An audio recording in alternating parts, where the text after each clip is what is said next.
Thanks, Riaz. Good morning. It is 6:30. 7 people are being treated for hypothermia after they were in the water for almost half an hour when their boat overturned off Valdez Island last night. The Coast Guard is now being praised for rescuing the 5 adults and 2 children.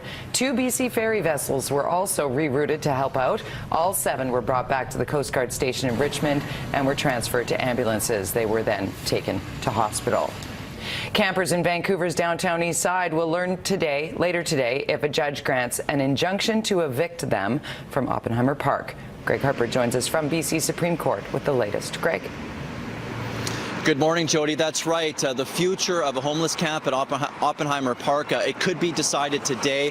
Yesterday, we were expecting a decision from a BC Supreme Court judge. That didn't happen. The judge put off making a decision. We are expecting it at some point this morning. Lawyers with the Pivot Legal Society are defending the homeless campers at Oppenheimer Park, and they are hoping to get a 10-day adjournment. This could happen. They say they need more time to prepare their case. Pivot says people living in the park, and it's hundreds right now, won't have enough time to find a new place to live and have nowhere else to go. But the city says the tents need to come down now, that the homeless camp, it's a fire hazard. There's crime happening there, and it has become unsafe. Simply saying that by the numbers, there's a mat on a floor somewhere, therefore we should enforce this bylaw, doesn't mean that people have been given a meaningful alternative.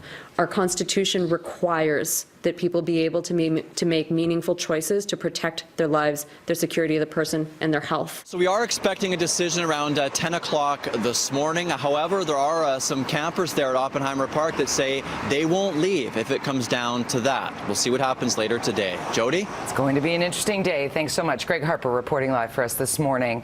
Meantime, the long-running battle between a group of homeless campers and the city of Abbotsford is heading to BC Supreme Court. A judge agreed to hear constitutional arguments that the homeless have a right to set up camp in a city park. The group Drug War Survivors is challenging Abbotsford's bylaws banning camping in public parks on behalf of the homeless. Last year, the city came under fire after staff spread chicken manure at one homeless camp. We have to stop doing this.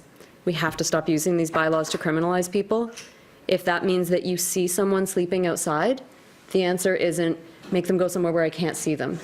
The answer is talk to that person, find out what they need, and deal with a human issue as a human issue.